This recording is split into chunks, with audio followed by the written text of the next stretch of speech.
membuat sedikit interview tentang pendapat Puan Umi untuk kami punya assignment lah. Okay, sebelum tu nama saya Nur Aina Farisha binti Kamariwan. Nama saya Dani Syirah binti Azri.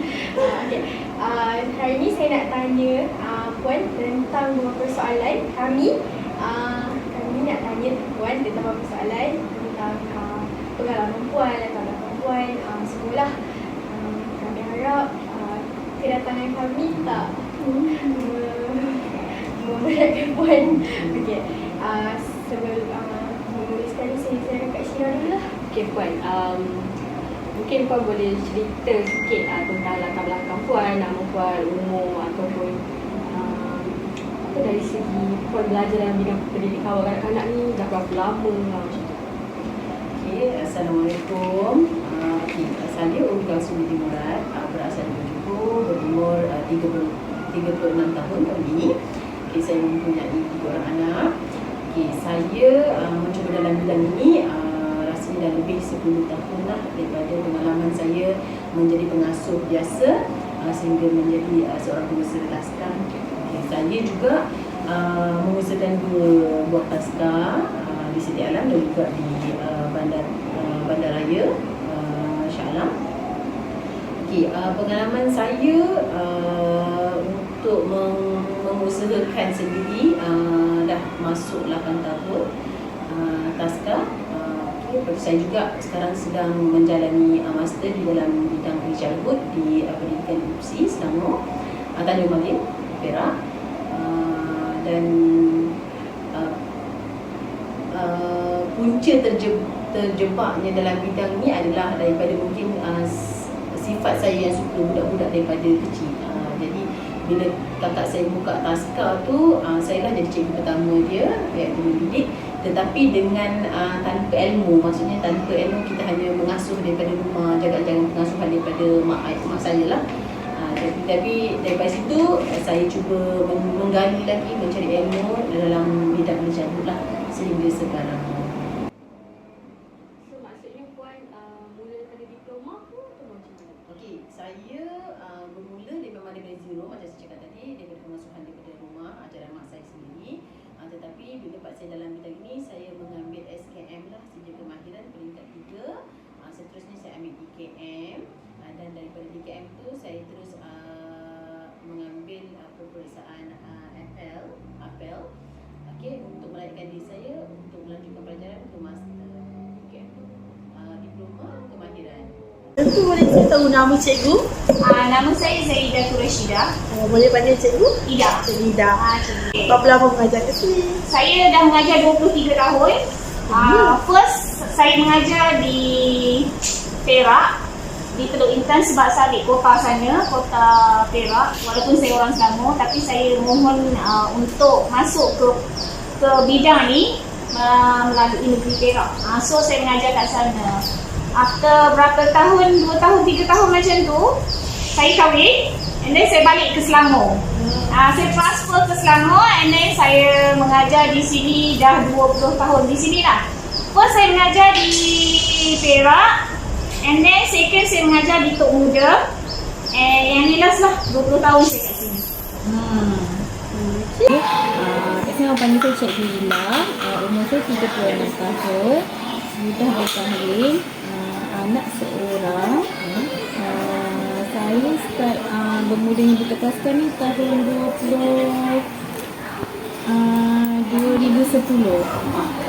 Okay, masa tu dengan 18 orang budak. Dan sehingga sekarang ada dalam 33 orang budak. Daripada pandangan Puan sendiri lah kan, apa sebenarnya persediaan sebelum menjadi seorang cikgu pendidik awal kanak-kanak? Mungkin daripada segi emosi ke, daripada mental kita ke, macam mana? Okay, pada pandangan saya, seorang seorang pendidik tu dia perlu memang bersedia daripada segi mental and physical, emotional, segala-galanya lah. Sebab memang nampak di mata kasar pendidikan awal kanak-kanak setakat menjaga memang sangat mudah nampak, tapi sebenarnya bila dapat pendidik taska yang berada dalam industri ni macam mana baik getih, warna duri kan. Daripada situ memang memerlukan ketabahan, kesabaran yang sangat tinggi. Kalau yang mana pendidik yang tak mempunyai kesabaran dan mempunyai emosional yang tak boleh nak bersabar dengan budak, nak mengawal budak, dia akan mengakibatkan benda-benda yang tidak diingini lah, sepertinya memukul kan. Sebab mengendalikan kanak-kanak ni memang perlu sabar dan perlu tahu macam mana nak menyelesaikan keadaan situasi. Kadang-kadang nampak budak ni mempunyai bermacam-macam keunikan ataupun karakter dia bermacam-macam, tetapi jika seorang pendidik tu tahu macam mana nak tackle dan macam mana nak mengendalikan, sebenarnya kanak-kanak ni sangat mudah untuk mendengarkan. Macam itulah. Sebab apa bila sebenarnya benda tu sebenarnya pendidik menjadi satu punca, satu tempat di mana boleh mengawalkan situasi kanak-kanak yang bermacam-macam itulah di dalam taska. Sebab dalam taska ni memang kita mencampurkan semua budak-budak. So memang perangannya yang A lain, yang B lain kan. Jadi macam mana kita nak memperbagaikan daripada pengetahuan pendidik itu sendirilah. Sebenarnya kan you all tak tahu you nak jadi guru tu macam mana. Tapi you must be try. Everything kena try. Kena try. Bila you try, baru nampak apa persediaan yang you kena buat. And then dia orang akan give you teach macam mana nak mengajar. Kita ada kursus. And then sebelum untuk mengajar tadika pun dia orang akan bagi kursus-kursus yang berkaitan dengan prasekolah lah. Saya first belajar di Institut Latihan Kemas Kuantan for 6 months. And then keluar dari situ, saya terus mengajar di Teluk Intan. After berapa tahun, saya sambung belajar di Kolej Pendidikan Perdana dekat Shah Alam. Persediaan sebelum untuk menjadi seorang pendidik kanak-kanak tu, yang pertama perlu ada minat. So kalau kita tak ada minat dalam bidang ni, memang kita tak boleh pergi jauh. Maksudnya kita akan mungkin bekerja dalam bidang tu dalam sebulan sahaja. Okey, dan lepas tu kena cari info pasal kanak-kanak, daripada segi macam mana nak handle budak yang mengamuk, budak yang tantrum ni, budak-budak yang macam sekarang ni pun macam mungkin akan ada kanak-kanak yang bermasalah. So pagi datang tantrum, kita kena cari info macam mana nak handle dia, menguruskan dia. Dan sekarang ni pula ada juga anak-anak yang bermasalah, contoh autism, ADHD. Kita kena ada ilmu juga. Maksudnya sebelum tu kita kena ada persediaan macam mana. Tak semestinya kita masuk dalam bidang ni, anak-anak dalam bidang ni semua okey. Ini pandangan Puan Nabila. Nak jadi seorang cikgu ataupun pendidik bukanlah mudah pun. Macam-macam kita lalui. So apa pandangan Puan? Macam apa kepentingan menjadi seorang cikgu atau pendidik di taska atau tadika? Kepentingan ni memang sangat penting lah. Salah satunya untuk menjadi pelapis-pelapis kepada yang sedia ada ni, barisan-barisan industri, pakar industri kita, untuk memartabatkan kita punya pendidikan awal kanak-kanak lah di Malaysia. Actually, kalau di luar negara memang pendidikan awal kanak-kanak ni memang diorang mengutamakan lah, memang hak-hak budak lah. Cuma di Malaysia ni daripada pembelajaran tu pendidikan early childhood ni adalah kurang diberi perhatian. Jadi di situlah sebenarnya pentingnya orang-orang yang dalam industri ni yang memang ada passion untuk nak memartabatkan ke arah yang lebih baik lah. Kepentingan. So jadi seorang cikgu kanak-kanak ni every day tu happening lah. Dia orang pemikiran tu kanak-kanak, you must be macam create untuk kanak-kanak. And then I suka lah. Okey, yang pertama kena ada tanggungjawab lah. Okey. Pentingnya pendidikan kanak-kanak ni, biasalah anak-anak ni bila kat rumah dia takkan ada rasa suasana macam kat dalam taska ataupun tadika. Dengan ibu bapa ni mungkin cara pembelajaran diorang lain sebab dia ibu bapa kan. So pentingnya kita kat sini kita kena ada rasa tanggungjawab untuk mendidik diorang daripada segi perkembangan diorang lah. Lagi satu, kita kena didik diorang ni bukan semata-mata daripada segi pembelajaran. Sebab kan tugas kita adalah ibu bapa hantar kat kita untuk ibu bapa keluar bekerja. Ibu bapa memang kat rumah, kata balik rumah dah tak sempat nak uruskan anak-anak. Okey, daripada segi urus diri, daripada segi disiplin, tingkah laku, supaya dia orang balik rumah tak ada buat perkara-perkara yang orang kata pelik-pelik lah. So lagi satu, kita nak kawal emosi dia orang sebab dia orang dah satu hari dengan kita. Kat dalam taska ni lah kita kena adakan pelbagai aktiviti supaya dia orang ni tak boring, tak menangis. Macam tu. Sebelum tadi Puan kata banyak haid gentir semua tu kan. Saya nak tanya pula langkah persediaan Puan sendiri untuk buka taska, untuk macam mana persediaan apa persediaan Puan yang Puan buat sebelum bakannya menjadi seorang guru sekarang. Persediaan dia macam saya cakap tadi, saya berperingkat lah. Dan saya mengatakan daripada minat saya tu, saya mengeksplorasikan dengan mencari knowledge lah, cara pengasuhan. Saya menyediakan diri saya daripada sijil kemahiran dan juga KAP. Lepas tu saya attend juga sijil-sijil yang mana-mana jabatan ataupun persatuan buat ataupun persediaan buat pun saya attend untuk mendapatkan knowledge. So daripada knowledge tu sendiri kita boleh menggunakan knowledge tu kita adaptasikan dalam pengasuhan lah.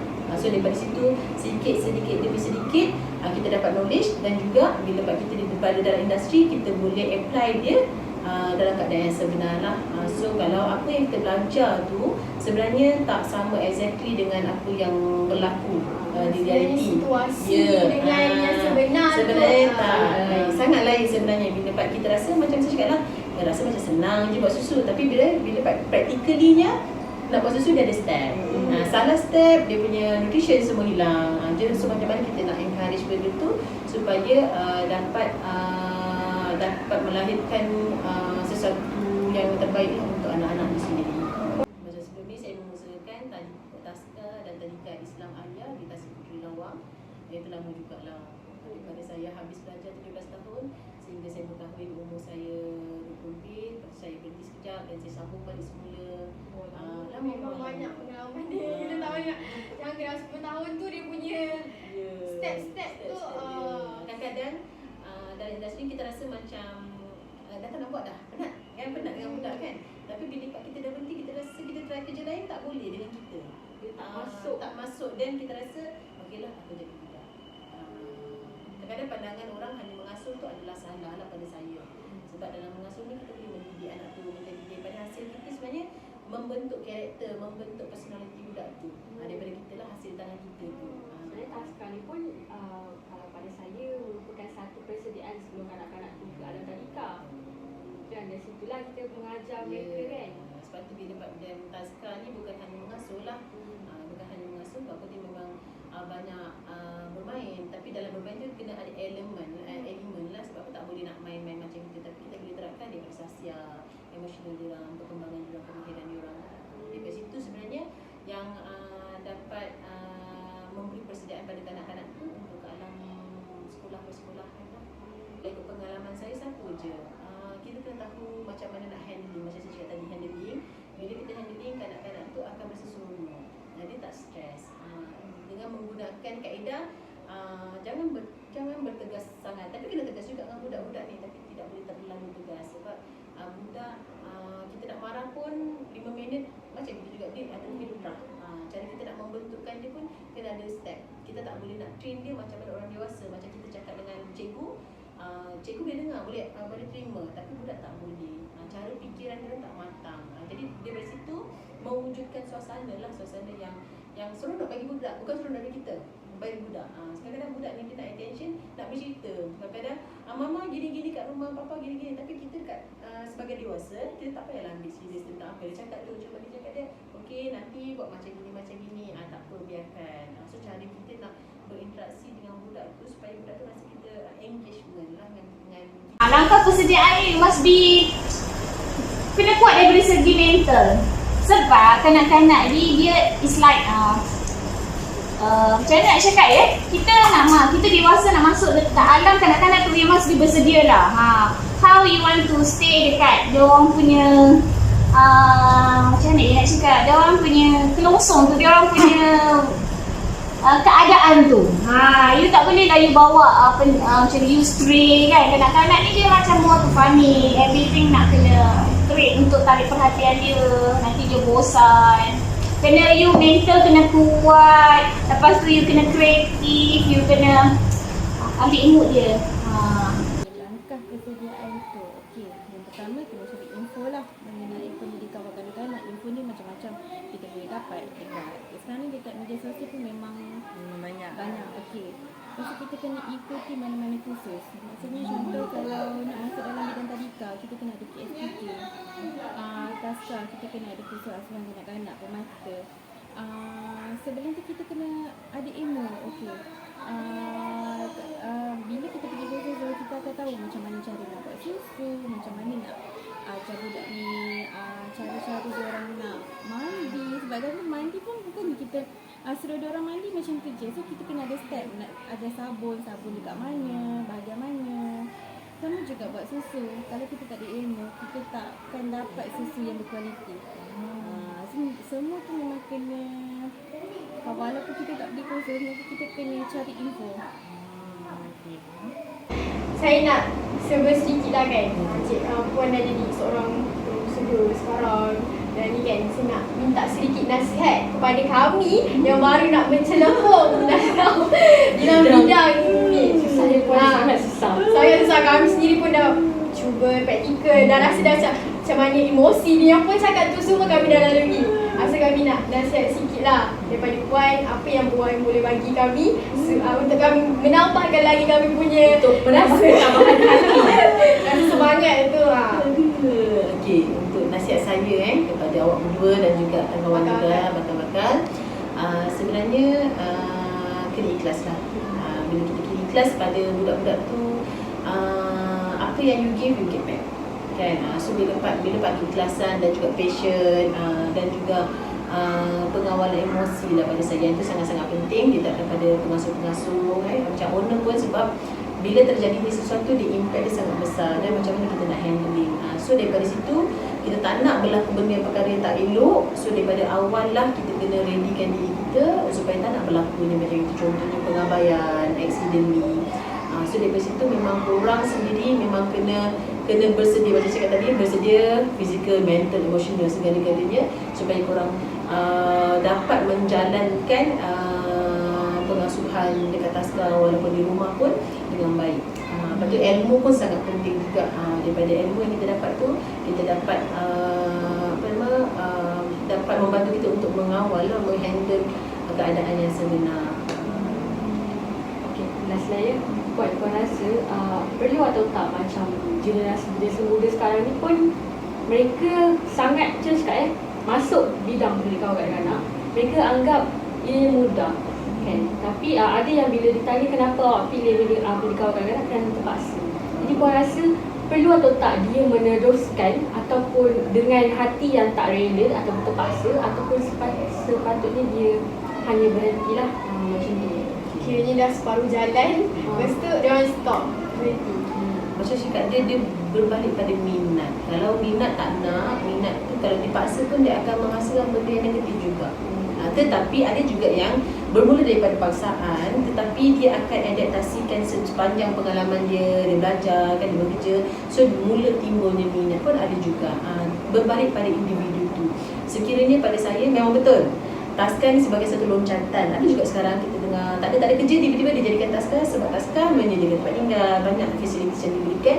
Dia menjadikan taska ni ada satu loncatan untuk berjauhan daripada family, daripada kampung, datang ke bandar kan. So tapi dekat bandar bila bekerja, dia bekerja, tapi lain hal pula dia buat kan. Dia jadilah loncatan dan juga paksaan. Ada juga mak bapak yang memaksa anak dia belajar, dan ada juga yang mak bapak tak bagi tapi anak nak juga belajar pun ada juga, berbagai jugalah. Macam contoh Cikgu Syafiqah saya pun sama, mak bapak tak bagi tapi dia sendiri passion yang ada. Tapi daripada passion tu dia zero knowledge, so dia pergi belajar. Caranya betul lah, dia pergi belajar, dapatkan ilmu dan dia encourage dekat kita punya industri lah. Jadi pada saya depends pada individu itu sendiri. Seandainya boleh mencuba, contohnya mencuba masuk tapi rasa macam tak boleh nak go, dan ambil pendekatan untuk berhenti. Sebab betul, bila kesabaran tak ada, emosi memang tak terkawal, memang dia akan mengakibatkan kepada benda yang lagi teruk berlaku. Contohnya macam itulah, memukul. Kadang-kadang kita rasa sikit je nak jentik kan, tapi efeknya sampai merah telinga. So nanti balik kena inform parent, so parent buat note report. So benda-benda tu akan menjadi benda lagi worse. Tapi seandainya kalau kita boleh rasa macam ambil pendekatan mudah. Contohnya budak buat hal, okey, biasalah budak kan. So kita psycho diri kita sendiri. Kalau rasa tak boleh, break. Kalau rasa boleh, teruskan. Dia akan teruskan lah. Pada saya depends pada individu sendiri. Macam saya pun kalau dapat cikgu yang mempunyai personality yang tak baik pun, pada saya lebih baik berhenti. Jadi dia akan menimbulkan banyak masalah akan datang. Bukan kerana untuk diri dia sendiri atau dengan budak, daripada peringkat mak bapak, pihak pengurusan. Yang tu lagi bahaya lah. Akan menjatuhkan lagi servis semua akan down lah daripada hasilnya cikgu tu sendiri.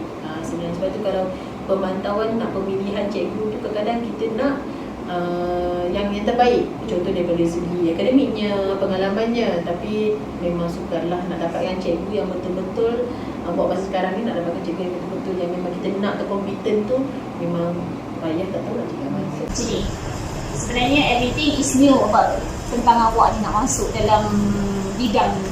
Tapi must be orang kata mental kena kuat. Sebab kanak-kanak ni, you masuk, dia bukannya macam orang dewasa, dia akan meragam, dia akan menangis. You kena mental kuat. Yang tak kuat takut jadi macam penderaan lah. Jadi kita kena, dia meragam tu, dia memang akan meragam. Kanak-kanak kan biasa first year tu dia akan meragam, menangis. How to create dia, bagi dia tarik slowly untuk masuk. Memang you kena mental kena kuat. Dia akan menjerit-jerit. Kadang-kadang ni memang hobi dia menjerit-jerit. You must be, telinga ni kena biasa dengan benda yang bising. Dia akan menjerit. Cuma you nak kerik macam mana, nak biasakan dia orang patuh undang-undang. Okey, sekarang kita kena buat ni. Okey, duduk elok-elok. Dia akan ikut kita punya, kita yang kerik undang-undang. So you kena struggle jugalah nak jaga anak-anak. Bukan mudah sebab kanak-kanak ni berisiko. Kan dia lari-lari sekarang, ada seorang tu pergi halangan kaki, dah jatuh berdebu. You must be kena ada solution untuk selesaikan masalah. Memang kena kuat juga. Nasihat saya bila masuk dalam bidang ni, okey, dengan anak-anak kita kenalah sama adil dan saksama.